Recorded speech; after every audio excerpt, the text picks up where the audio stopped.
Hello friends, जैसा कि पिछली 2 वीडियो में हमने बिहार जाति आधारित गणना यानी कि द बिहार कास्ट बेस्ड सर्वे इसके बारे में पूरी तरह से एक्सप्लेन किया था कि इस फॉर्मेट को हमें, इस प्रपत्र को हमें कैसे भरना है। इसमें मैंने नंबर 1 से लेकर के नंबर 17 तक जो भी फॉर्मेट में कॉलम है उसको भरने का तरीका आप लोगों के साथ शेयर किया था। लेकिन आज की इस वीडियो में मैं शेयर करने वाली हूँ आपके साथ कि ऑनलाइन हमें इस फॉर्मेट को किस तरह से भरना है। तो आइए देखते हैं कि ऑनलाइन हम इस फॉर्मेट को किस तरह से इस पे काम कर सकते हैं, यानी कि इस फॉर्मेट को हमें ऑनलाइन कैसे भरना है। तो चलिए वीडियो शुरू करते हैं। सबसे पहले हम खोल लेते हैं इसके लिए विजागा ऐप। विजागा ऐप हमारा खुल चुका है और अब हम ले लेते हैं, यहाँ पर आप देख सकते हैं कि आता है इस तरह से खोलने के बाद गवर्नमेंट ऑफ बिहार लॉगिन करने के लिए। तो सबसे पहले हम यहाँ पर अपना डालेंगे मोबाइल नंबर और यहाँ पर पासवर्ड, जो भी आपने पासवर्ड चूज किया होगा वो आप इसमें डाल देंगे। और अब हम इसे लॉगिन करेंगे। लॉगिन करने के बाद इस तरह से BCSMS ये हमारा खुल जाएगा। और अब यहाँ पर आप देख सकते हैं कि एक है सर्वेक्षण डेटा जोड़ें और सर्वेक्षण सूची, यानी कि सर्वेक्षण डेटा यानी ऐड सर्वे डाटा में हम इसमें क्लिक करेंगे और इस तरह से हमारा आ जाएगा। जिसका भी हमें यहाँ पर ऑनलाइन करना है तो उसका हम खोल लेंगे। जैसे कि अभी मैंने यहाँ पर जो फॉर्मेट लिया है इसमें मोहम्मद सिकंदर एक फॉर्मेट में है, तो हम यहाँ पर खोलेंगे मोहम्मद सिकंदर, इसे हम क्लिक करेंगे और अब इस तरह से आपके पास आएगा। तो यहाँ स्कैन करने के लिए स्कैन बारकोड का ऑप्शन है, तो या आप चाहें तो इस बारकोड को स्कैन भी कर सकते हैं और नहीं तो या फिर आप चाहें तो यहाँ पर फॉर्म नंबर का ऑप्शन है, आप चाहें तो इसमें फॉर्म नंबर भी लिख सकते हैं। तो मैं फॉर्म नंबर यहाँ पर लिख रही हूँ।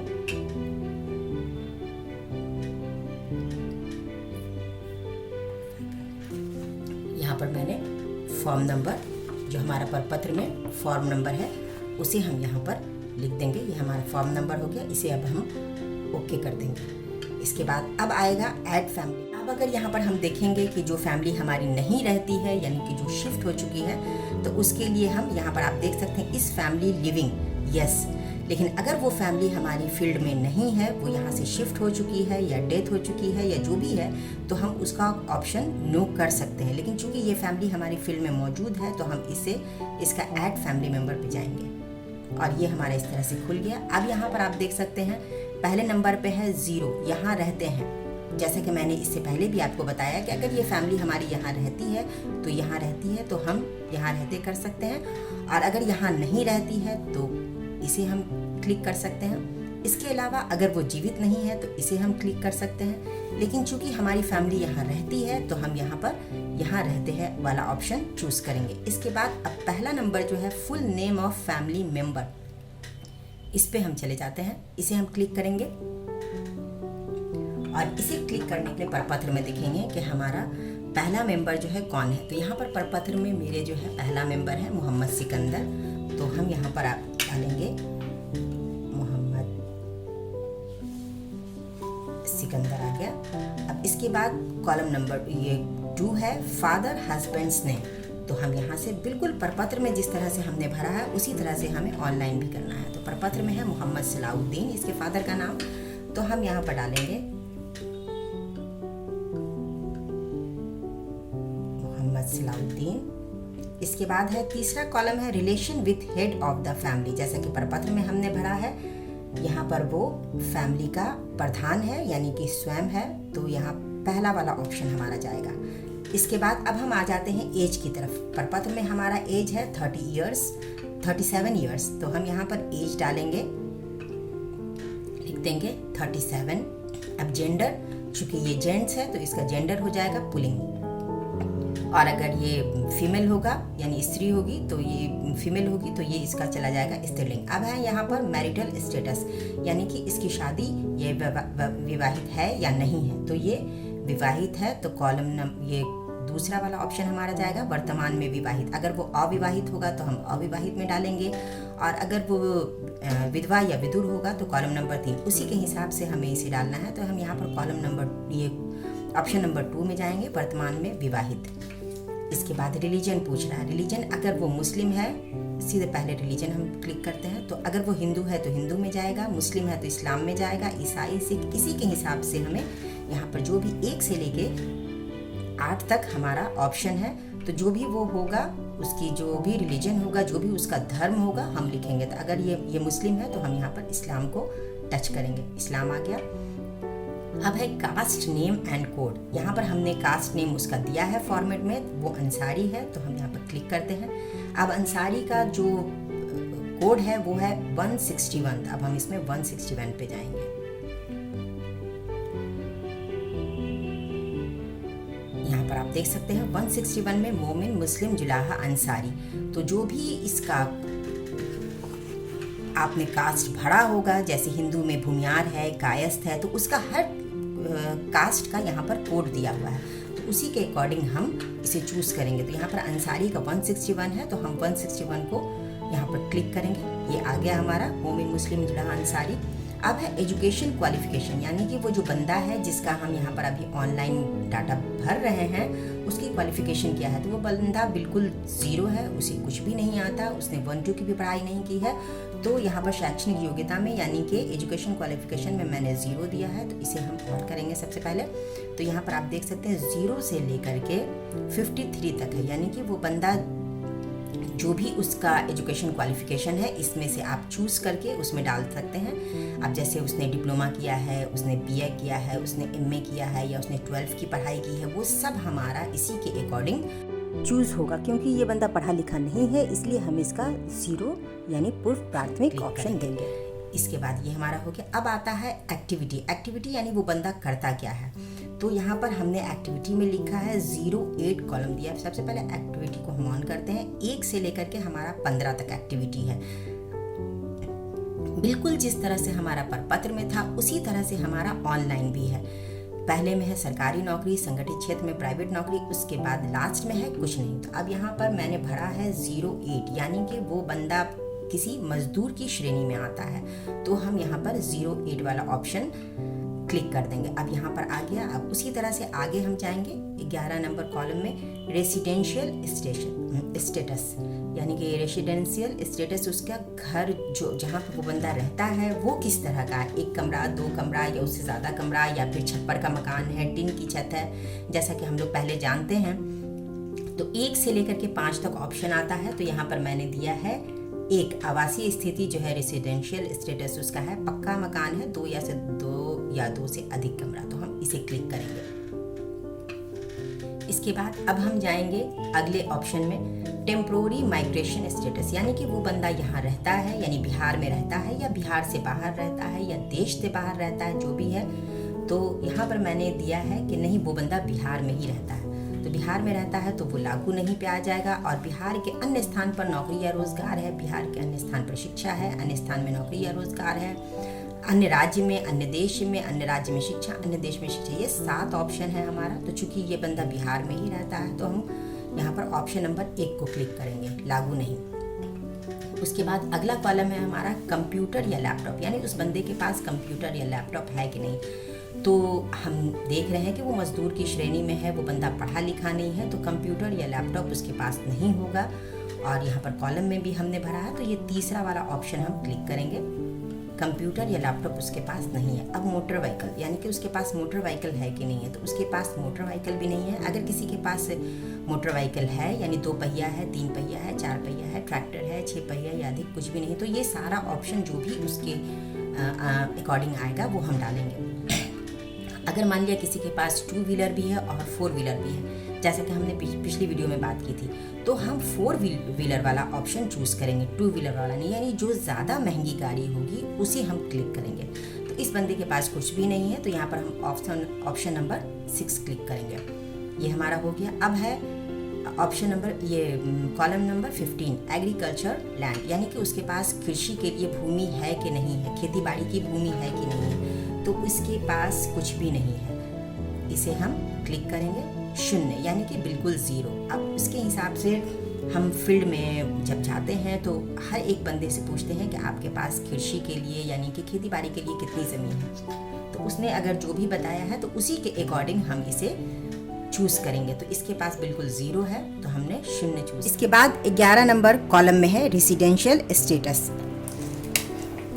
यानी कि वो बंदा जिस मकान में रह रहा है, अगर वो किराए के मकान में भी रह रहा है, जैसा कि पिछली वीडियो में हमने बात की थी, तो भी जो उसका रेसिडेंशियल स्टेटस है वो 1 रूम का है, 2 रूम का है या फिर झोपड़ी है, टीन का छत है, उसी के हिसाब से हम इसमें रेसिडेंशियल स्टेटस डालेंगे। तो यहाँ पर इसका रेसिडेंशियल स्टेटस है 2 या 1, यानी कि इसको हम सबसे पहले ओपन करते हैं, यानी पक्का मकान 2 या 2 से अधिक कमरा, तो ये वाला ऑप्शन इसमें जाएगा।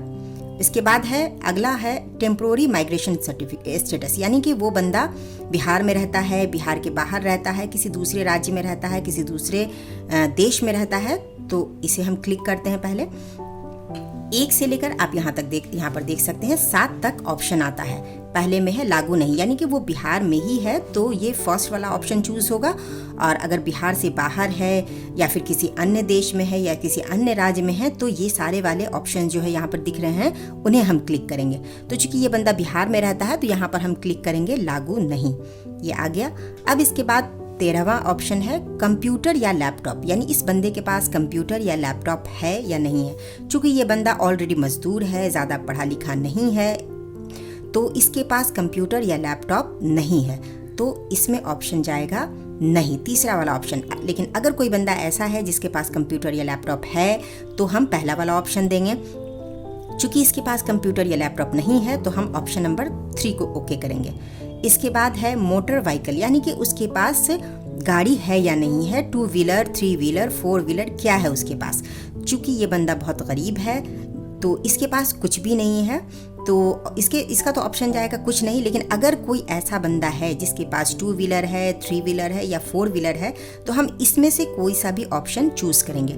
अगर मान लिया कि कोई ऐसा बंदा है जिसके पास 2 व्हीलर भी है और 4 व्हीलर भी है तो जो ज़्यादा महंगी गाड़ी होगी उसे हम क्लिक करेंगे, यानी कि 4 व्हीलर को। लेकिन इस बंदे के पास कुछ भी नहीं है तो ये ऑप्शन नंबर 6 कुछ नहीं में जाएगा। इसके बाद है एग्रीकल्चर लैंड, यानी कि इस बंदे के पास खेती बाड़ी के लायक ज़मीन है या नहीं है, तो हम इसे क्लिक करते हैं। यहाँ पर आप देख सकते हैं ऑप्शन नंबर 1 से लेकर के ऑप्शन नंबर 10 तक आएगा। ऑप्शन नंबर 1 में है 0, यानी अगर उसके पास कुछ भी नहीं है तो हम 0 करेंगे। लेकिन अगर 0 से अधिक 50 डिसमिल तक और 50 डिसमिल से लेकर के 5 एकड़ तक अगर उसके पास ज़मीन है, यानी खेती बाड़ी वाली ज़मीन है, तो हम उसी के हिसाब से, उसी के अकॉर्डिंग हम इसे क्लिक करेंगे। इस बंदे के पास कुछ भी नहीं है तो हम इसे 0 करेंगे। इसके बाद अगला हम ले लेते हैं रेसिडेंशियल लैंड, यानी कि जिस मकान में वो रहता है वो उसका अपना मकान है या वो किराए का मकान है। तो ये बंदा किराए के मकान में रहता है, तो यहाँ ऑप्शन नंबर 1 से लेकर के 7 तक आता है। पहले में है 0, चूँकि ये किराए के मकान में रहता है और इसके पास अपना कोई भी मकान नहीं है तो ये 0 में जाएगा। लेकिन अगर कोई ऐसा बंदा जिसका अपना मकान है तो हम उससे पूछेंगे कि भैया ये कितने कट्ठे में है, कितने डिसमिल में है, उसके अकॉर्डिंग हम काम करेंगे, जैसे 0 से अधिक और 5 डिसमिल तक। और 7वां ऑप्शन है बहुमंजिला इमारत में फ्लैट। आजकल फ्लैट बहुत ज़्यादा ये हैं, तो फ्लैट में लोग अपार्टमेंट में रहते हैं, फ्लैट लेकर रहते हैं। तो आप अगर उस अपार्टमेंट में जा रहे हैं, फ्लैट में जा रहे हैं, तो उसमें 7 वाला ऑप्शन जो है वो क्लिक होगा। लेकिन इस बंदे के पास अपना कोई भी अपनी ज़मीन, मतलब अपना मकान नहीं है, ये किराए के मकान में रह रहा है, तो वो 0 वाला ऑप्शन चला जाएगा। इसके बाद है मंथली इनकम। तो इसकी मंथली इनकम क्या है, तो ये बहुत कम पढ़ा लिखा है, ये बल्कि बिल्कुल भी पढ़ा लिखा नहीं है और ये पेशे से मजदूर है। तो इसकी मंथली इनकम हो जाएगी 01। यहाँ आप देख सकते हैं 01 से लेकर के 08 तक ऑप्शन आता है।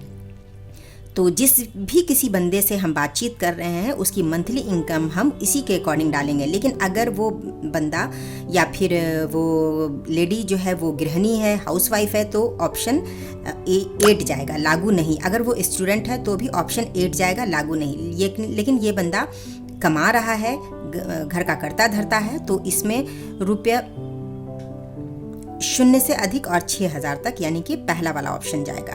यहाँ पर हमने कर दिया, रुपये 0 से अधिक और 6000 तक ऑप्शन चला गया। इसके बाद अब हम इस बंदे का डालेंगे यहाँ पर आधार नंबर। तो अगर आधार नंबर भी अपनी स्वेच्छा से, अगर वो बंदा अपनी स्वेच्छा से आधार नंबर दे देता है तो हम उसका आधार नंबर लेंगे, लेकिन अगर वो बंदा आधार नंबर नहीं देता है तो हम उससे ज़बरदस्ती बिल्कुल भी नहीं करेंगे।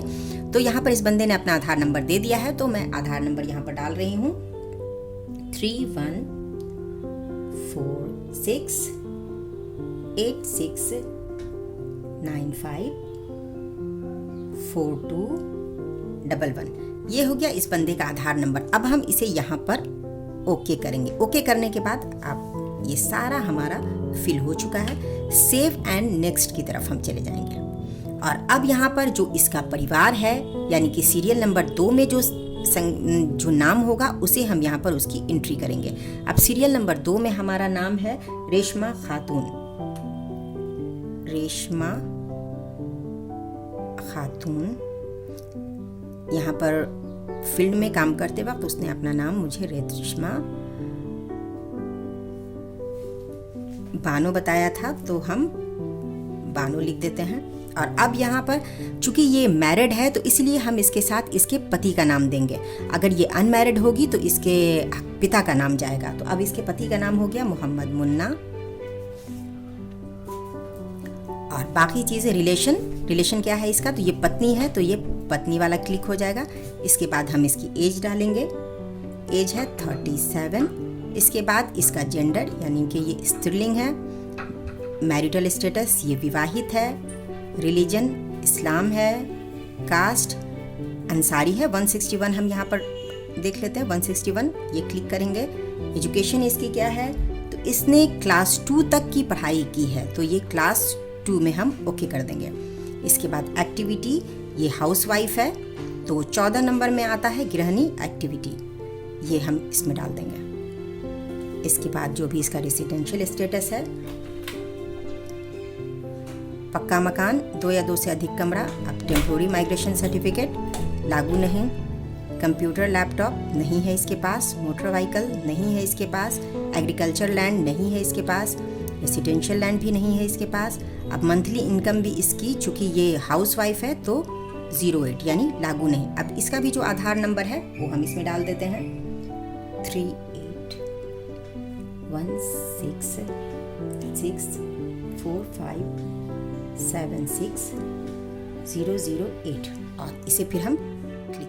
अब यहाँ पर सभी का आधार नंबर लेने के बाद हम इस वाले ऑप्शन को ओके को क्लिक करेंगे और आप देख सकते हैं इस तरह से ये रिव्यू एंड सबमिट का ऑप्शन आ जाता है। तो रिव्यू में हम एक बार जा करके इसके सारे फैमिली मेम्बर्स को एडिट ऑप्शन में जा करके सारे को हम चेक कर लेंगे कि हमारा सब कुछ सही फिल हुआ है या नहीं। इसी तरह से बाकी का सारा भी हम चेक कर लेंगे।